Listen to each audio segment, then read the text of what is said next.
Hey, hello everyone. We're gonna finish up. I know yesterday you had a reading comprehension activity to do, so we took a break from Mice of the Westing Wind. Now we're at part three. One, two. Can you count them? One, two, three. Part three. So we're gonna get into that.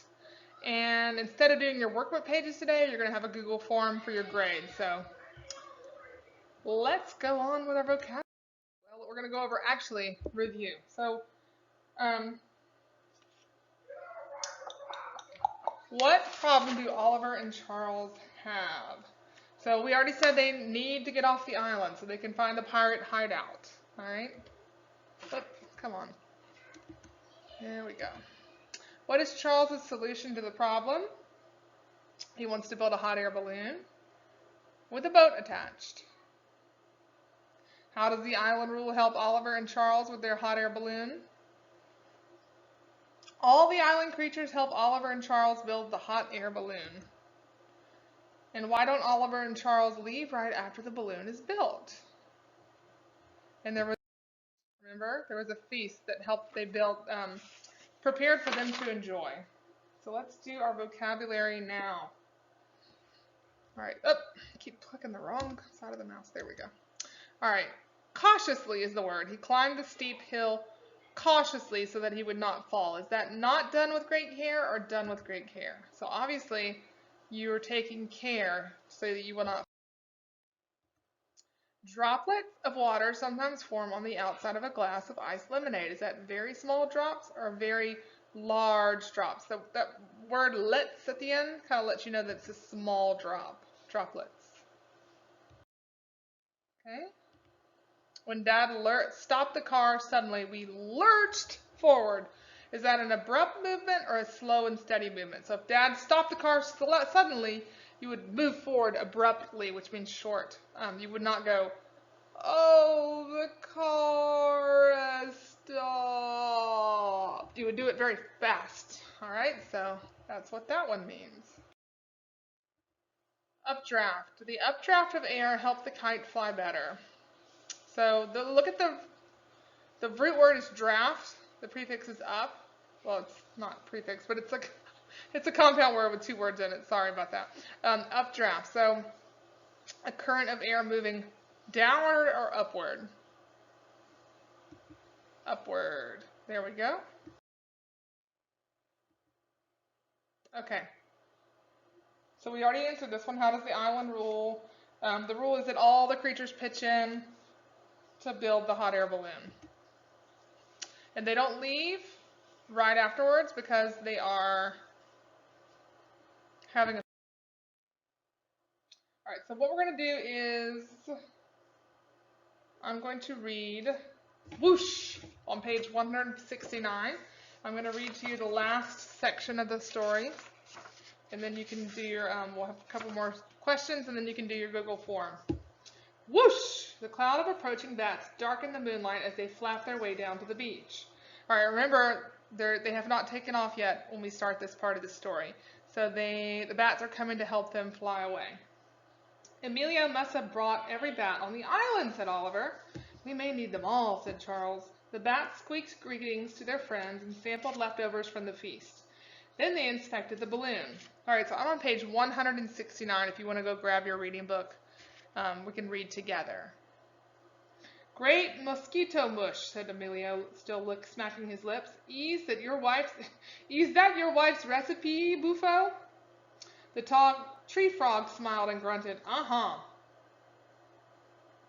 Oliver gulped. Gather round, called Emilio. Get in your places, all bats. The bats surrounded the balloon, finding their proper toeholds. Charles and Oliver said their last farewells to the other island creatures. Then the two mice climbed into their gondola and waved once more. Emilio counted 1, 2, 3. All the bats flapped together, and they lifted the green balloon up from the beach, carrying it up into the air. The gondola jerked up from them, after them. Oliver tightened his grip on the side and kept waving to their friends. Goodbye, everyone, goodbye. As they crossed over the forest, Oliver lost sight of the creatures on the beach. Now they were headed toward the great mountain and its hot, bubbling water. There the bats would start them on their way. The force of the bat's flapping wings soon sent currents of warm, moist air back into the mice's faces. Droplets formed on their whiskers again, just as they had when Amelia flew them over the mountain. Although the balloon was still folded, it soon began to ripple in the air currents. "Isn't it about time to open it up?" asked Oliver. "Not yet," answered Charles. "We want to get the hottest air in it so that we can before the bats let us go. So we're going right over the top of the mountain."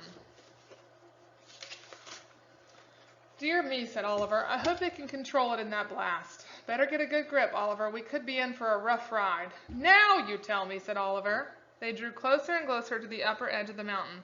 The bats put their heads down, flying hard against the updraft. "Open the balloon!" called Emilio. "Now!" Several bats quickly changed their position. Whoosh! Whoosh! 2 bats lost their grip and were lifted high into the sky above. "Carefully! Carefully!" cried Emilio. Don't let go till the balloon is full." "Hopefully they can keep it down long enough," said Charles. Oliver clung to the side of the gondola with all his might. It bounced in the swirling air. He didn't dare to look up or down. "Looks full from here," called Charles. "On the count of 3, release the balloon," called Emilio. 1, 2, 3. All at once the bats let go. The balloon lurched upward as the bats scattered in every direction. "Goodbye!" Emilio's fading farewell came on the warm breeze. Soon Oliver's heart stopped its heavy thumping, and he could look around. A gentle wind had caught the balloon and was sending it out over the dark blue sea. "Welcome to come, but forbidden to go," Charles said softly. He watched the island shrink into the distance. The gondola rocked gently. Oliver peeked cautiously over the side. "This will be rather nice," he said, "if we didn't have sea dogs to capture." Charles nodded, "and perhaps Captain Tabby to rescue." Oliver sighed. "I think I'll take a nap while it's still quiet." He settled down on his pillow and watched the stars go by until everything faded into darkness. All right, so that's the end of that story. All right, so we know what Charles's idea is. All right, so we're going to... Does Charles's idea solve their problem and get the mice off the island? And it does, doesn't it? But only with the help of the other creatures of the island.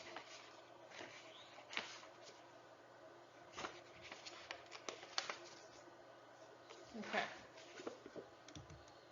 Is this story realistic fiction or fantasy? It's a fantasy, and we know this because animals don't talk. And they don't build hot air balloons. And they don't cook feasts. And it could not have happened. All right, so we're going to read page 150 of Up in the Air.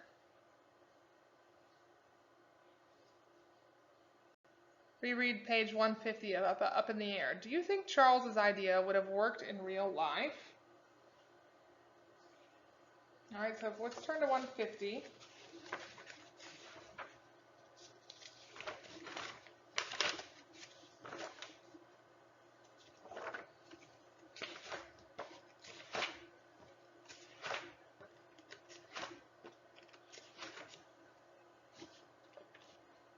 Oh, Up in the Air. We haven't read that story yet, that's why. I was going to save that one for next week. Okay, so I'll just read it to you really quick. All through history, man has dreamed of flying like a bird. Sometimes people even made wings for themselves and tried to fly. They climbed to high places and jumped off. Each one went crashing to the ground. Still men dreamed on and on. Joseph Montgolfier was one of the Frenchmen who kept dreaming. One day he was thinking about the clouds floating into the air. "Those clouds look like the steam that comes from our kitchen kettle," he said to himself. Joseph hurried home, put the kettle over the fire, and waited impatiently. As the steam came out, Joseph tried to capture it in a paper bag. The bag fell to the floor. Joseph said to his brother.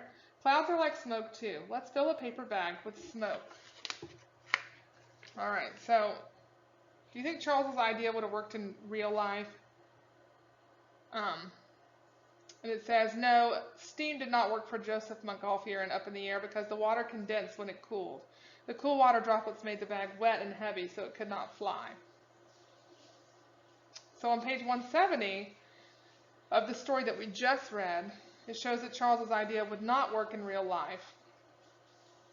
This story could not happen in real life, so it's a fantasy. So yeah, hot bubbling water warm, moist air and droplets being formed that would not happen in real life. So that's why we know this is a fantasy story.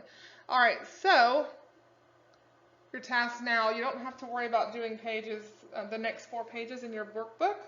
I'm going to put some of those questions into a Google form for you. So there's a crossword on page 187. You can feel free to do that in your free time, but some of those questions I'm going to take and put into the Google form. So just look for some of those questions on the next 4 pages of your workbook to be in a Google form for a grade for reading. So that's what your task is to do now, and we'll see you tomorrow.